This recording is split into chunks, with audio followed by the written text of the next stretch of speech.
अपने आध्यात्मिक स्थिति के बारे में एक शंका रहती है, मेरी स्पिरिचुअल प्रोग्रेस कितनी हुई है। तो उसका एक मापदंड आज आपको बता रहा हूं। उस मापदंड से आप अपने आप को तौल करके देख लो। बहुत सारे स्टेप है, उस स्टेप में से आप किस पादान के ऊपर बैठे हुए हो, आप किस जगह बैठे हुए हो, इसका अवलोकन आप खुद ही कर लो। इसकी सबसे नीचे वाली पादान है 50 भगवानों की पूजा करना। आप 50 भगवानों की पूजा करते हो, 50 भगवानों के प्रति आस्था रखते हो, 50 भगवानों के प्रति श्रद्धा रखते हो, विश्वास रखते हो, 50 भगवानों पे चित्त रखते हो। यानी आपके एक चित्त को आप 50 टुकड़ों में खंडित करते हो। खंडित खंडित खंडित खंडित खंडित खंडित खंडित, ये एकदम आध्यात्मिकता का निचला स्तर है। इस स्तर के ऊपर हो तो एकदम नीचे की पादान के ऊपर हो। इसके ऊपर की पादान पे आओगे तो एक ही देवता का आराधना करोगे, एक ही देवता की पूजा करोगे, एक ही देवता को समर्पित रहोगे, एक ही देवता के प्रति श्रद्धा रखोगे। आपकी आस्था केवल एक ही देवता पे होगी।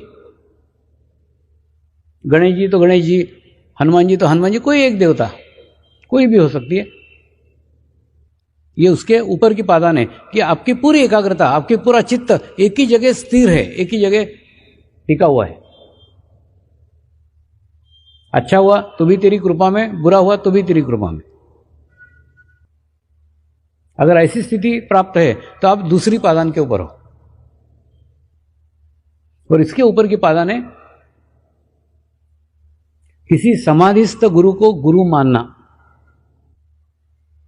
कई बार विदेशों में भी साधक मुझे प्रश्न पूछते हैं, स्वामी जी इतने सारे जीवंत गुरु हैं, हम कैसे पहचाने हमारा गुरु कौन सा है? तो मैं उनको उत्तर देता हूं, किसी समाधिस्थ गुरु के पास जाके अपना सर फोड़ो। बहुत अच्छा रास्ता है, बहुत अच्छा मार्ग है। किसी समाधिस्थ गुरु के पास से आप किसी जीवंत गुरु के पास पहुंच सकते हो। कितने लोग हैं जो समाधिस्थ गुरु के पास जाते हैं कि मेरे जीवन में कोई जीवंत अनुभूति हो जाए, कोई जीवंत गुरु हो जाए। बहुत अच्छा माध्यम है, जीवंत गुरु तक पहुंचने का एक अच्छा माध्यम है। लेकिन कितने लोग इसका उपयोग लेते हैं? हम भौतिक चीजें मांगने के लिए जाते हैं, मिल जाती है, और इन भौतिक चीजों का कहीं अंत नहीं है। जीवन पूर्ण समाप्त हो जाएगा, फिर भी वो मांगना खत्म नहीं होगा। इसके बाद ये, इसके बाद ये, इसके बाद ये, इसके बाद ये। प्रयोग करके देखो। इतने बार शिरडी जाते हो ना, एक बार शिरडी जाओ, शुद्ध मन से जाओ, शुद्ध चित्त से जाओ, अकेले जाओ, किसी के साथ मत जाओ, पत्नी के साथ मत जाओ, पति के साथ मत जाओ, एकदम अकेले जाओ। और वहां जाके अनुभूति मांगो, आत्म साक्षात्कार मांगो। फिर आपके जीवन में किसी जीवंत गुरु का आगमन होगा। अकेले जाने के लिए इससे कह रहा हूं, अकेले जाने में तुमको तुम्हारी स्थिति नजर आएगी। कई बार हम दूसरे का पल्लू पकड़ करके वहां पहुंच जाते हैं, हमारी स्थिति भी नहीं होती जाने की, हम वहां जाने के योग्य भी नहीं होते हैं। तो उसके ऊपर की पादान है समाधिस्थ गुरु। समाधिस्थ गुरु वो पादान है, वो जगह है, वो स्थान है जो जीवंत गुरु तक जाता है।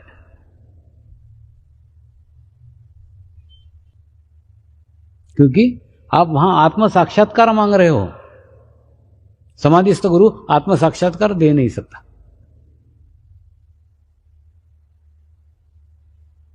जैसे हम देखते कि नहीं, हमारे घर में बूढ़े एक दादाजी रहते हैं। वो दादाजी के पास में छोटा सा उसका नाती जाता है, दादाजी मेरे साथ क्रिकेट खेलने चलो, दादाजी मेरे साथ क्रिकेट खेलने चलो। और वो दादाजी को चलते नहीं आ रहा ठीक से, वो क्रिकेट क्या खेलेंगे खाक। फिर वो क्या करते हैं, वो अपने किसी लड़के को उसके साथ भेजते हैं, जा इसके साथ क्रिकेट खेल। ऐसी स्थिति समाधिस्थ गुरु की है। आप अगर आत्म साक्षात्कार मांगोगे तो आत्म साक्षात्कार वो दे नहीं सकते, इसलिए नहीं दे सकते क्योंकि वो जीवित नहीं है। जिस प्रकार से अगर पुस्तक में गाय देखी आपने, गाय का चित्र देखा, तो गाय 4 पैर की होती है, गाय को 2 सींग होते हैं, गाय लाल रंग सफेद रंग की होती है, गाय दूध देती है, ये सारा वर्णन आपको मिल जाएगा। लेकिन आप चाहो कि पुस्तक की गाय आपको दूध पिला दे तो दूध नहीं पिला सकती हो। फिर पुस्तक के गाय का क्या उपयोग? पुस्तक के गाय का यह उपयोग है कि उससे आपको गाय की जानकारी मिल जाएगी। समझ लो एक मैदान के अंदर गधा चर रहा है और गाय चर रही है, तो आप पहचान सकते हो गधा कौन सा और गाय कौन सी। पुस्तक का ज्ञान आपको गाय तक पहुंचा सकता है, लेकिन दूध नहीं पिला सकता। ठीक उसी प्रकार से समाधिस्थ गुरु के पास आप जाएंगे तो वो आपको रास्ता दिखा देगा, मार्ग दिखा देगा। कई पुस्तकों में वर्णन लिखे हुए हैं, वो वर्णन से पहचान सकते हैं कौन गुरु तुम्हारा है।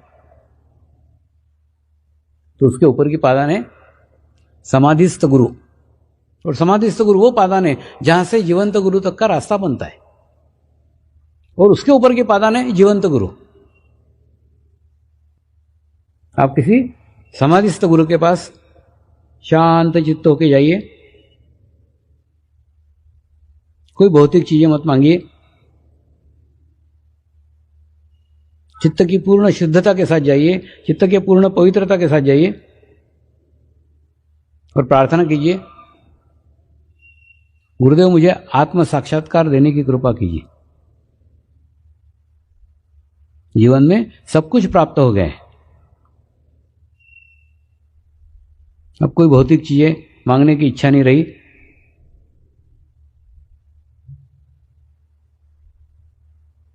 शरीर से परे मेरे आत्मा का साक्षात्कार करा दो। एक बार आत्मा का साक्षात्कार हो गया फिर बाकी सब चीजें छूट जाएगी, क्योंकि सारी समस्याएं इसी शरीर से संबंधित है। तो जैसे आप प्रार्थना करोगे, बार बार प्रार्थना करो, गिड़गिड़ाओ, रो। आप भौतिक चीजों के लिए इतनी प्रार्थना करते हो, एक बार खुद के लिए करके देखो, आत्म साक्षात्कार के लिए करके देखो। ये सब बाय प्रोडक्ट है, ऐसे ही मिल जाएंगे। इनको पाने के लिए कोई प्रयत्न करने की आवश्यकता नहीं, ऐसे आ जाएंगे वो। ये मेरा निजी अनुभव आपको बता रहा हूं। मैं जंगलों में भी घूमता था तो उस एरिया के जंगल के अच्छे से अच्छे फल मेरे पास थे। आदिवासी रानियां खुद टोपली लेके जंगल में जाती थी, बगीचे का अच्छे से अच्छा फल तोड़ कर लाती थी कि नहीं स्वामी जी को मेरे बगीचे का सर्वश्रेष्ठ फल दूंगी। तो जंगल में था तो जंगल से अच्छे फल मेरे पास थे। और आज समाज में हूं तो समाज की सब अच्छी से अच्छी बातें मेरे पास में है, लेकिन ना मैं उन फलों में था ना इन बातों में हूं। ये सब बाय प्रोडक्ट है। तुम तुम्हारी आध्यात्मिक स्थिति अच्छी करो, ये सब कुछ ऐसे मिल जाएगा। ये पाने के लिए व्यर्थ समय गंवा रहे हो। तो एक बार वो चीज मांग करके देखो, आत्म साक्षात्कार मांग के देखो, आत्म अनुभूति मांग के देखो। तो उसके ऊपर की पादान है जीवंत गुरु, और जीवंत गुरु भी आखिरी पादान नहीं है। जीवंत गुरु के भी ऊपर की एक और पादान है जो आखिरी अंतिम है। वो पादान है आप ही आपके गुरु हो जाओ। और समर्पण ध्यान का उद्देश्य है आप वो अंतिम पादान तक पहुंचो, आप आपके गुरु हो जाओ। समर्पण ध्यान की कितनी प्रगति हुई, कैसे प्रगति हुई, कैसे कैसे विकसित हुआ, ये सब आपने उस डीवीडी के माध्यम से देखा। आज जब 10 साल के बाद मैं उन साधकों को याद कर रहा था और बड़ा बेचैन हो रहा था, यहाँ पीछे चक्कर काट रहा था, जो आत्म साक्षात्कार पाके भी वापस इस दुनिया में गुम हो गए, भटक गए, खो गए, भूल गए। ये भी एक ही कारण है। एक बार अगर आप आपके गुरु हो जाओ तो चित्त में इतनी पवित्रता आ जाएगी, इतनी शुद्धता आ जाएगी कि आपके मन में किसी के प्रति कोई बुरा भाव रहेगा ही नहीं। आपके मन में सबके प्रति सद्भाव रहेगा, सबके प्रति अच्छा भाव रहेगा। तो जो उस स्थिति तक पा गए वो रह गए, जो उस स्थिति तक नहीं पा गए वो छूट गए। गहन ध्यान अनुष्ठान में जितने भी साधकों ने आत्म साक्षात्कार प्राप्त किया,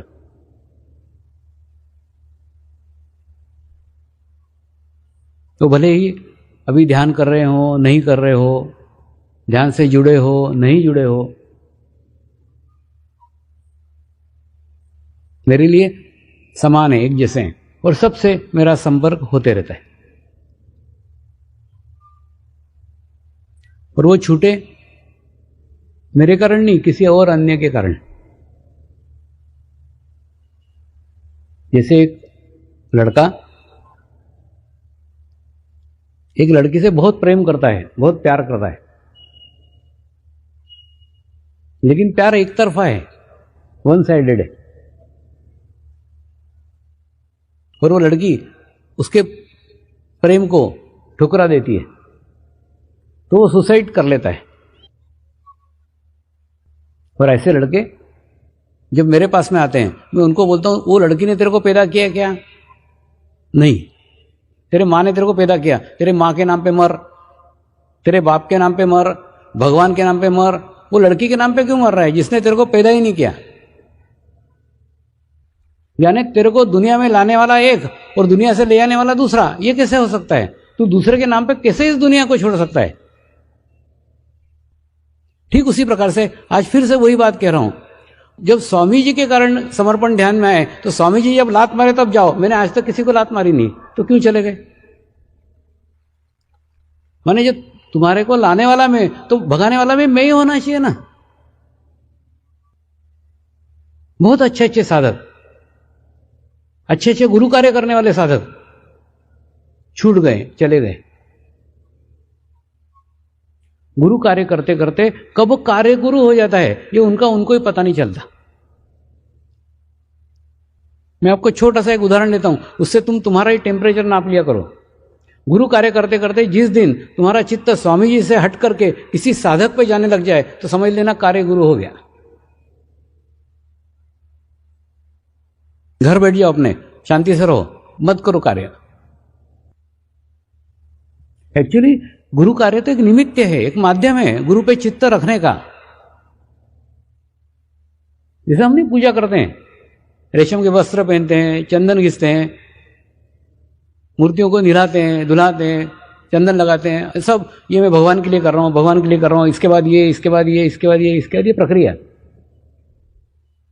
एक क्रमबद्ध लयबद्ध तरीके से पूजा एक एकाग्र करने का माध्यम है, मन को एकाग्र करने का। ठीक उसी प्रकार से गुरु कार्य भी, इसके बाद ये, इसके बाद ये, इसके बाद ये, इसके बाद ये, और ये सब मैं गुरु के लिए कर रहा हूं। गुरु यानी व्यक्ति नहीं, गुरु यानी वो सामूहिक शक्ति, वो कलेक्टिविटी, वो सामूहिकता। तो गुरु कार्य करो, कार्य गुरु नहीं होना चाहिए। दूसरा, हम स्वामी को समर्पित है, हम स्वामी को समर्पित है 10 बार बोलेंगे तो समर्पित है तो मेरे सारे गुण तुम्हारे में आना चाहिए ना। मेरा जीवन में किसी के साथ झगड़ा नहीं हुआ, तुम्हारा भी नहीं होना चाहिए। आप गुरु कार्य उतना ही करो जितना वास्तव में गुरु पे चित्त रख के करते आए, कार्य गुरु मत होने दो। दूसरा, आज कुछ नए लोग भी समर्पण ध्यान में जुड़े हैं, उन लोगों को मैं पहले से सूचना दे के रख रहा हूं, पहले से बता के रख रहा हूं। क्या होता है बाद में ना एक आघात लगता है। मेरी स्थिति गंगा नदी जैसी है। गंगा नदी रहती कि नहीं, बहते बहते बहते बहते बहते आती, स्वच्छ पानी रहता है, पवित्र पानी रहता है, लेकिन बीच बीच में कहीं कचरा भी रहता है। और जैसे जैसे समाज में आती है वैसे वैसे कचरा बढ़ते जाता है। तो ये समर्पण ध्यान में कोई हिमालय में नहीं चल रहा है, ये सामान्य मनुष्य में चल रहा है, सामान्य समाज में चल रहा है। तो जो समाज में होगा वो इसमें भी होगा। तो तुम ये कल्पना करके इसमें मत आओ इसके अंदर सब दूध के धुले मिल जाएंगे, ये सब अच्छे लोग मिल जाएंगे। इसमें भी कचरा है और कचरा होगा। और गंगा नदी की स्थिति जैसी मेरी स्थिति है, मैं उस कचरे को बाहर नहीं फेंक सकता, क्योंकि मेरे लिए कचरा और साफ पानी सब एक जैसा है। सबको स्वीकार कर रहा हूं, सबको इकट्ठा ले रहा हूं, मेरे पास उसका चॉइस नहीं है। जब समाज के बीच में चल रहा है तो जो समाज में बाहर हो रहा है वो अंदर होगा। आपके पास चॉइस है, आप चुनाव कर सकते हैं। जब गंगा नदी के घाट पे नहाने के लिए जाते हो तो आपके पास चुनाव है, किस घाट पे कचरा है, किस घाट पे कचरा नहीं है। और जिस घाट पे कचरा नहीं है वहां आप जा सकते हो, आप चुनाव कर सकते हो। तो आप उस घाट पे नहाइए, यहां कचरा नहीं है, साफ पानी में नहीं है, क्यों कचरे में जाके नहाते हो। कहने का मतलब अच्छी सामूहिकता में रहिए, अच्छे साधकों के बीच में रहिए, अच्छे कलेक्टिविटी में रहिए। क्यों कचरे में जाके डुबकी लगाओगे, फिर बोलोगे कचरे में नहा लिया, किसने भेजा था तेरे को। तो आपके पास चुनाव है, गंगा नदी के पास चुनाव नहीं होता। आप चुन सकते हो किस सामूहिकता के बीच में रहना है, किस कलेक्टिविटी के बीच में रहना है, किन साधकों के बीच में रहना है। तो अच्छे पानी का चुनाव करो, अच्छी जगह का चुनाव करो। समर्पण ध्यान एकदम शुद्ध है, एकदम पवित्र है, एकदम हिमालय जैसा सुखकारी है। लेकिन समाज में बहते बहते समाज का कचरा भी उसमें है। तो एकदम ये मत सोचना कि उतनी शुद्धता जो हिमालय में थी वो यहां रह पाएगी। मैं आपको सिर्फ मानसिक तुम्हारी तैयारी करके दे रहा हूं। और साधकों ने भी चुनना चाहिए ना, अच्छी सामूहिकता में रहो, अच्छे कलेक्टिविटी में रहो। गहन ध्यान में ना ये मुझे बहुत बार बार महसूस होता है, एकदम दो टुकड़े हो रहे हैं। एक टुकड़े मतलब एक अच्छे साधकों की सामूहिकता वो बढ़ते जा रही, बढ़ते जा रही, बढ़ते जा रही, बढ़ते जा रही। उसके बाद में एक खराब लोगों की सामूहिकता, वो कचरे के पास कचरा इकट्ठा होता है। आप देखते हो कि नहीं, घर के अंदर एक आधे कोने के अंदर कचरा है, सारे रूम का कचरा उसी कोने में इकट्ठा हो जाएगा हवा से। तो जहां 4-5 खराब साधक आ गए उसके आसपास खराब साधक, खराब साधक, खराब साधक, पूरे वहां लेयर लग जाएगी। तो आप चुनाव कर सकते हो। उन साधकों के बीच में से आपको बाहर निकलना पड़ेगा, मैं कुछ नहीं कर सकता।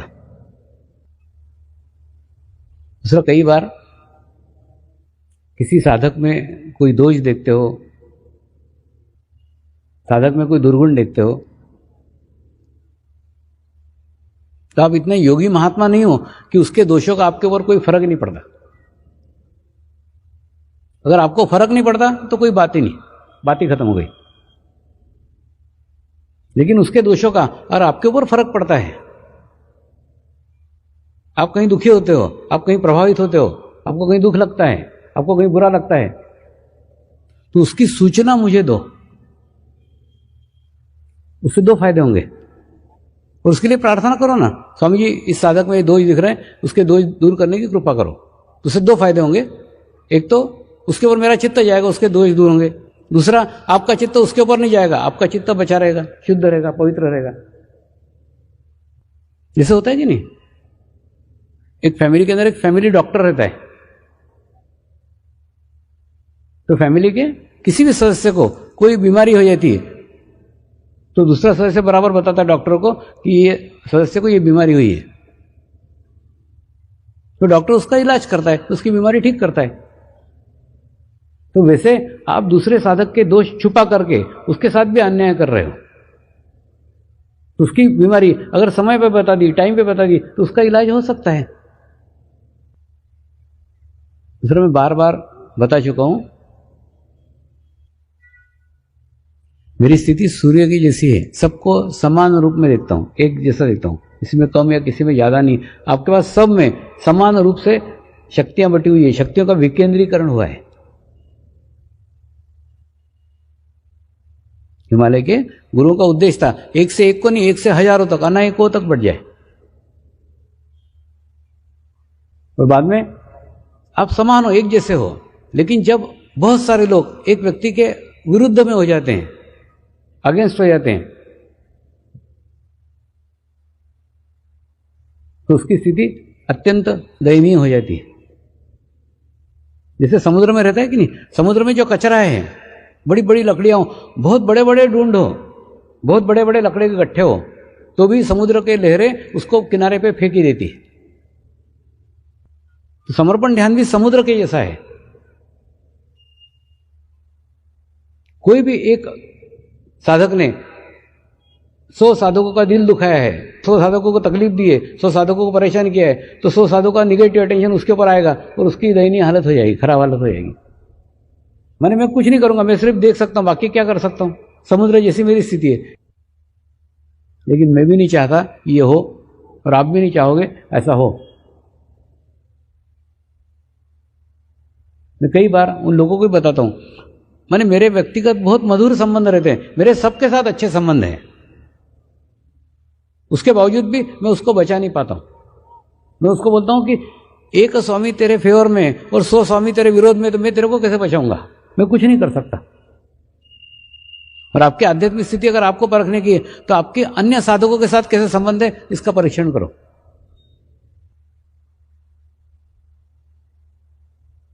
और चित्त को शुद्ध करो, चित्त को पवित्र करो।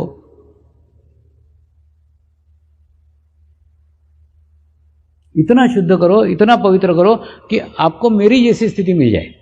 आप बोलते हो ना, स्वामी जी को मैं समर्पित हूं या समर्पित हूं, तो जो स्थिति मेरी है वो स्थिति आपको मिल जाए। मेरे मन में किसी के प्रति कोई दुर्भावना नहीं है,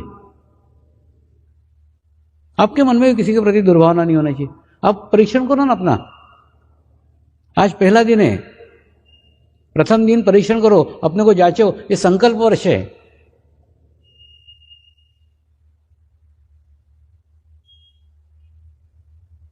इस वर्ष में अपने आप को जांचने का, अपने आप को देखने का एक अच्छा मौका है।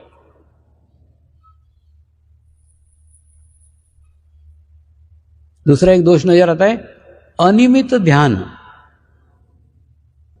छप्पर लगे फटने तो प्रसाद लगे बटने। यानी जब तुम्हारे पे संकट आया, तुम खूब ध्यान करने लग गए, संकट चला गया, ध्यान चला गया। आप देखो, संकट के समय एकदम रेगुलर सेंटर पे जाओगे, व्यवस्थित करोगे, और संकट गया, फिर दूसरे संकट का इंतजार करते हो। दूसरा संकट आएगा, फिर मैं रेगुलर सेंटर पे जाऊंगी या जाऊंगा।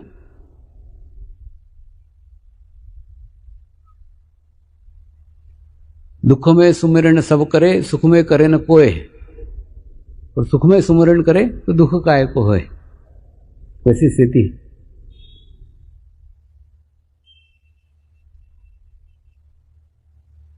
जो भी परिस्थितियां आपके जीवन में निर्माण हो रही है, वो आपके अंदर का प्रतिबिंब है। जैसे आपका चेहरा काला है तो आईने में काला ही दिखेगा। आपका चेहरा पीला है तो आईने में पीला ही दिखेगा। तो जो आपके अंदर है वो आपको बाहर दिखेगा। तो आपको जीवन में बाहर समस्या आ रही है, जीवन में बाहर प्रॉब्लम्स आ रही है, इसका मतलब भीतर कहीं समस्या है, भीतर कहीं प्रॉब्लम है। ध्यान करके, मेडिटेशन करके अपनी भीतर की प्रॉब्लम दूर करो। दूसरा, किसी का भी प्रति दुर्भाव ना रख के, उसका कुछ बुरा होने वाला नहीं है, और बुरा होगा आपका, क्योंकि आपका चित्त मेला होगा, आपका चित्त खराब होगा, आपकी आध्यात्मिक स्थिति खराब होगी।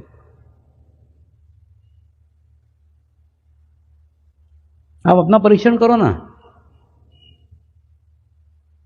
कि मेरे मन में किसी के प्रति दुर्भावना है क्या, ये मुझे पसंद नहीं है, ये मुझे पसंद नहीं है, ऐसा है क्या? मुझे तो सब पसंद है, तो आपको क्यों नहीं पसंद आते? सब पसंद आना चाहिए। तो चित्त को इतना शुद्ध करो, चित्त को इतना पवित्र। ध्यान कुछ नहीं, ध्यान यानी चित्त को शुद्ध करना, चित्त को पवित्र करना।